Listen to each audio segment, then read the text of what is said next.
TDP అధినేత చంద్రబాబు నాయుడు ఎన్నికల ప్రచారంలో దూసుకుపోతున్నారు. ఎన్నికల ప్రచారంలో భాగంగా చిత్తూరు, నెల్లూరు జిల్లాలో సుడిగాలి పర్యటన చేశారు. టీడీపీ అధికారంలోకి వస్తే 3 కొత్త హామీలను అమలు చేస్తామని భరోసా ఇచ్చారు. ఏడాదికి 2 గ్యాస్ సిలిండర్లు ఉచితంగా ఇవ్వడంతో పాటు పెళ్లి కానుకగా మరో 50,000 రూపాయలు అదనంగా ఇవ్వనున్నట్లు తెలిపారు.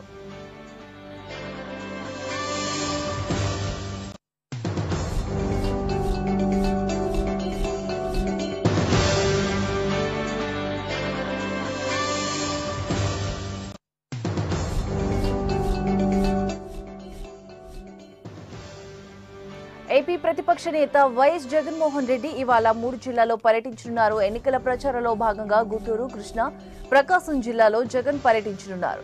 గుంటూరు జిల్లాలోని సత్తెనపల్లి, గుర్జాల, పిడుగురాళ్ల నియోజకవర్గాల్లో ప్రచారం చేశారు. అనంతరం ప్రకాశం జిల్లా ఒంగోలు బహిరంగ సభలో పాల్గొంటారు.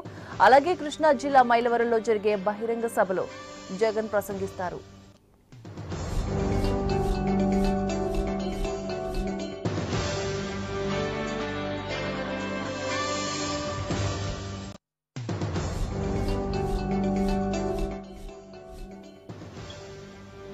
ఎన్నికల ప్రచారంలో భాగంగా బహుజన సమాజ్ పార్టీ అధినేత్రి మాయావతి విశాఖకు చేరుకున్నారు.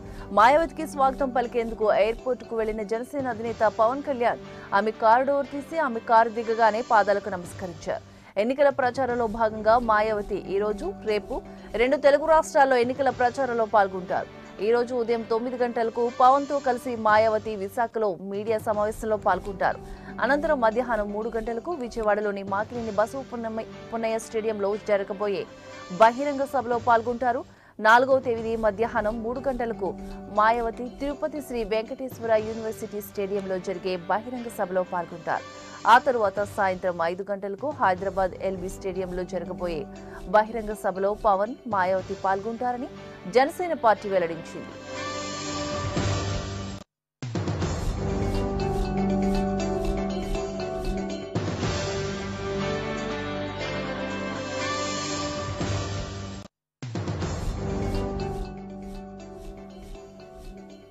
రానున్న ఎన్నికల్లో రాష్ట్రంలోని ప్రజలు చైతన్యవంతమైన, స్ఫూర్తివంతమైన తీర్పును మరోసారి ఇవ్వాలని సీఎం కేసీఆర్ కోరారు.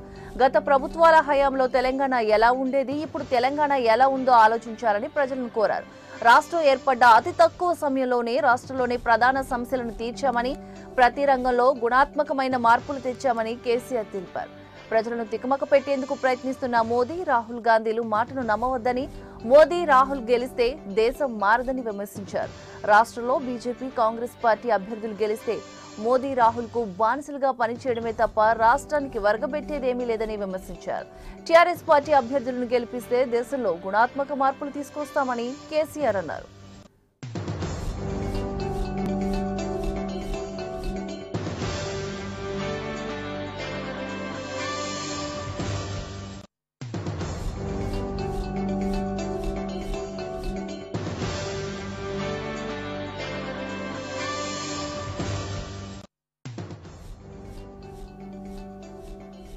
చంద్రబాబు రోజుకో మాట, పూటకో వేషం వేస్తారంటూ వైసీపీ అధినేత వైఎస్ జగన్ సోదరి షర్మిల విమర్శించారు.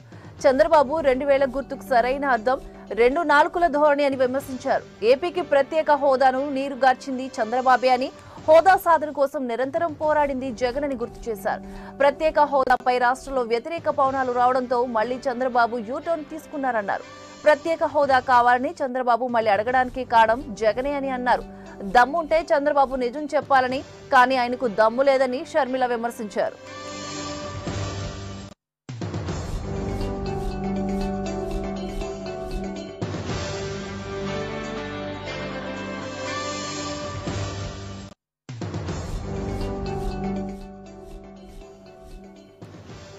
ప్రధానమంత్రి నరేంద్ర మోదీ లోక్సభ ఎన్నికల ప్రచారంలో దూకుడు పెంచారు. బీహార్లోని జమేలో ఎన్డీఏ ఎన్నికల ప్రచార సభలో పాల్గొన్న మోదీ కాంగ్రెస్ పై మండిపడ్డారు. కాంగ్రెస్, దాని మిత్రపక్షాలు అధికారంలో ఉన్నప్పుడు పరిపాలన రివర్స్ గేర్ లో ఉంటుందని విమర్శించారు.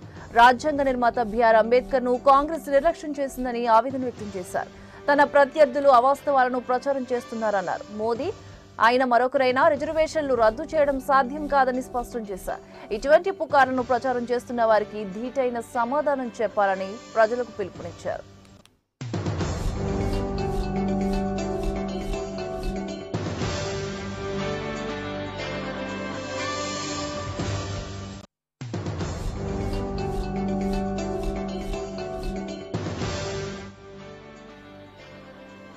హామీ బాయంగే పేరుతో కాంగ్రెస్ పార్టీ మేనిఫెస్టో విడుదల చేసింది. రాహుల్ అధ్యక్ష హోదాలో తొలిసారిగా మేనిఫెస్టోను రిలీజ్ చేశారు. ప్రజల ఆకాంక్షలకు అనుగుణంగా మేనిఫెస్టో ఉంటుందన్నారు. రాహుల్ సంక్షేమంతో సంపద సృష్టించడమే లక్ష్యమని, ఉద్యోగ కల్పన, రైతుల సమస్యలే ప్రధాన ఎజెండా అని వెల్లడించారు. పేదరికంపై సెటిల్ ఎడ్యుకేషన్ చేస్తామన్నారు. రైతుల కోసం ప్రత్యేక బడ్జెట్ ప్రవేశపెడతామని, అవి వారి కోసమే ఖర్చు చేస్తామన్నారు.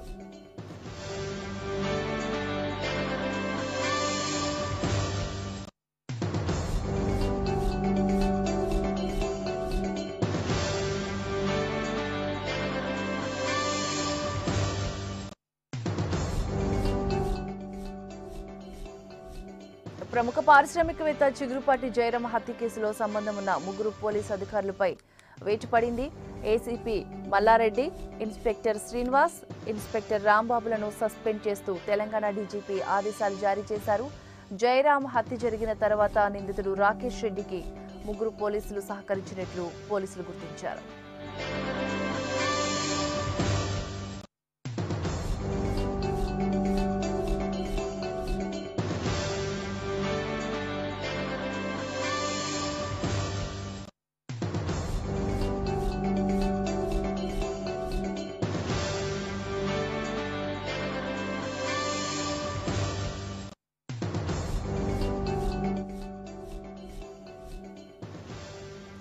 తమకు గుర్తులు కేటాయించినట్లు ఎన్నికల అధికారులు సమాచారం ఇవ్వలేదన్నారు నిజామాబాద్ పార్లమెంటు రైతులు. పార్లమెంట్ ఎన్నికను 15 రోజుల పాటు వాయిదా వేయాలని ఈసీని కోరామన్నారు. మంగళవారం సెక్రటేరియట్లో ఈసీని కలిసిన అభ్యర్థులు నియోజకవర్గంలోని ఎన్నికల సమస్యలపై చర్చించారు. తమకు గుర్తులుగా కేటాయించినట్లుగా అధికారులు సమాచారం ఇవ్వలేదన్నారు. చాలా తక్కువ టైం ఉన్నందువల్ల ఎప్పుడూ ప్రచారం చేసుకోవాలని ప్రశ్నించారు. ఈవీఎంలపై తమకు నమ్మకం లేదన్న అభ్యర్థులు పేపర్ బ్యాలెట్ ద్వారా ఎన్నికలు నిర్వహించాలని డిమాండ్ చేశారు.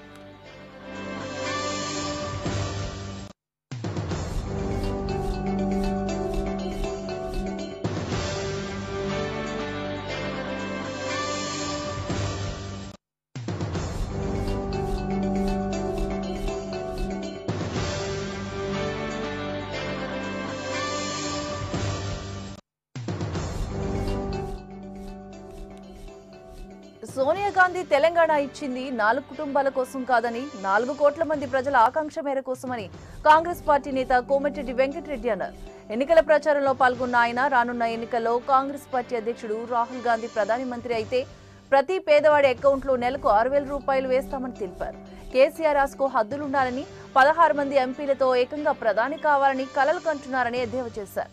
తెలంగాణ ఇచ్చిన సోనియా రుణం తీర్చుకోవాలంటే రాష్ట్రంలోని ప్రజలు కాంగ్రెస్ పార్టీకి ఓటు వేసి ఎంపీ అభ్యర్థులను గెలిపించాలని కోమటిరెడ్డి కోరారు.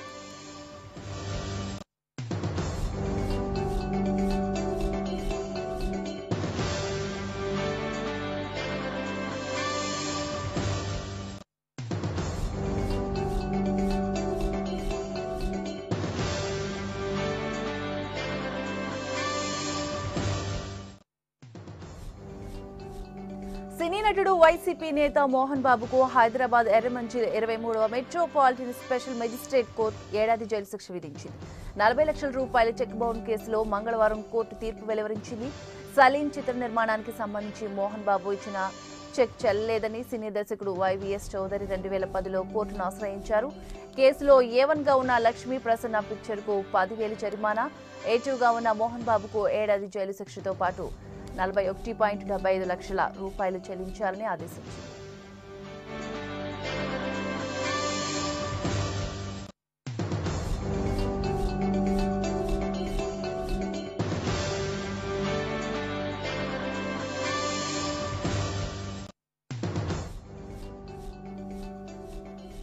కేసీఆర్ అబద్దాల కోరు అని సోనియా గాంధీ లేకపోతే కేసీఆర్ ముఖ్యమంత్రి అయ్యేవారా అని Congress party star campaigner Vijayashanti ప్రశ్నించారు. కేసీఆర్ కు కాంగ్రెస్ పార్టీ ఏం చేసిందో తెలియదా అని ఆగ్రహం వ్యక్తం చేశారు.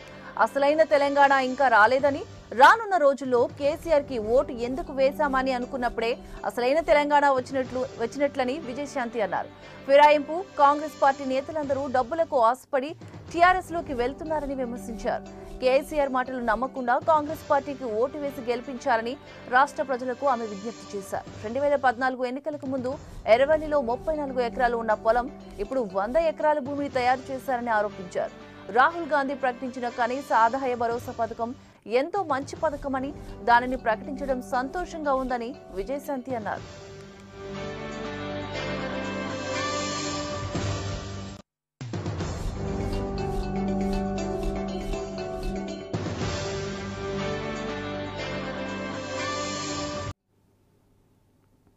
ఎన్నికల్లో పదవిని చేపట్టేందుకు చంద్రబాబు ఎలాంటి హామీనైనా ఇచ్చేందుకు వెనకాడబోరని వైసీపీ ఎమ్మెల్యే చెవిరెడ్డి భాస్కర్ రెడ్డి విమర్శించారు. ఆకాశంలో చుక్కలను కావాలని కోరినా పూట గడుపుకునేందుకు తెచ్చిస్తానని చెబుతాడంటూ ఎద్దేవా చేశారు. 3 సార్లు ముఖ్యమంత్రిగా చేసిన చంద్రబాబుకు ఎన్నికల సమయంలో తప్ప మిగిలిన సమయంలో సంక్షేమ పథకాలు గుర్తుకు రావని అన్నారు. వైసీపీ నవరత్నాలను చంద్రబాబు కాపీ కొట్టి పథకాలను ప్రకటిస్తున్నారని విమర్శించారు. రాజకీయం కోసం తన వ్యక్తిత్వాన్ని పణంగా పెట్టే వ్యక్తి కాదని, ఆ క్షణానికి పని అయిపోతే చాలనుకునే వ్యక్తిని కాదన్నారు. నమ్మకం అన్నది మనిషి ప్రాణంతో సమానం అని, ఆ నమ్మకాన్ని పోగొట్టుకునేలా తానెప్పుడు రాజకీయం చేయబోనని చెవిరెడ్డి స్పష్టం చేశారు.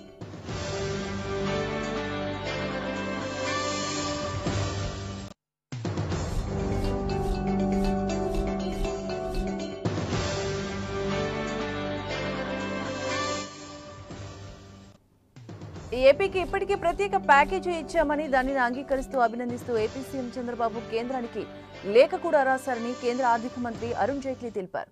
ప్యాకేజీ పొందిన అనంతరం చంద్రబాబు యూటర్న్ తీసుకున్నారని ఆరోపించారు. ఆంధ్రప్రదేశ్కు చంద్రబాబు ఆమోదించిన ప్రకారం నిధులొస్తాయని జైట్లీ తెలిపారు. ఏపీకి ప్రత్యేక హోదా ఇస్తామంటూ కాంగ్రెస్ మేనిఫెస్టోలో ఇచ్చిన హామీపై జైట్లీ స్పందిస్తూ హోదా క్రింద ఇచ్చే డబ్బును కాంగ్రెస్ ఎక్కడి నుంచి తీసుకువస్తుందని ప్రశ్నించారు. ఇప్పటికే ఒడిశా లాంటి రాష్ట్రాలకు తమ రాష్ట్రాలు కూడా ప్రత్యేక హోదా కావాలంటూ డిమాండ్ చేస్తున్నాయని జైట్లీ తెలిపారు.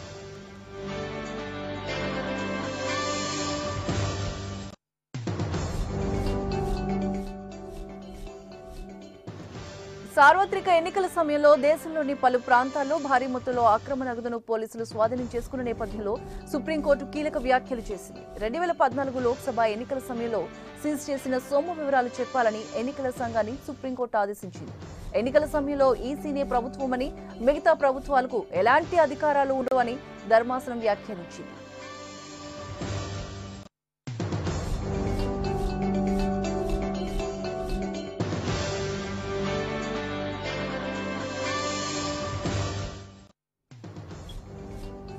భారత సైన్యాన్ని ఉద్దేశించి మోదీ సేన అంటూ యూపీ సీఎం చేసిన వ్యాఖ్యలపై నేవీ మాజీ చీఫ్ ఎల్ రామదాస్ తీవ్ర అభ్యంతరం వ్యక్తం చేశారు.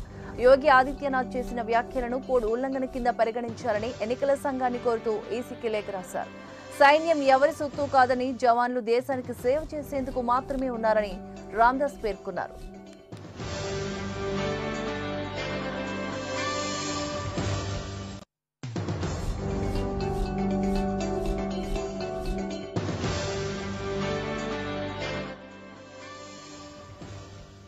దేశానికి నరేంద్ర మోదీ మరోసారి ప్రధాని కావాల్సిన అవసరం ఉందని కేంద్ర హోంశాఖ మంత్రి రాజ్నాథ్ సింగ్ అభిప్రాయపడ్డారు.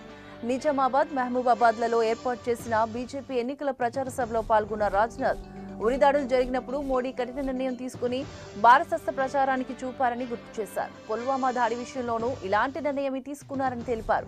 పాకిస్తాన్లోకి చొరబడి ఉగ్ర శిబిరాలపై వైమానిక దాడులు జరిపి ఉగ్ర శిబిరాలను ధ్వంసం చేశామని చెప్పారు.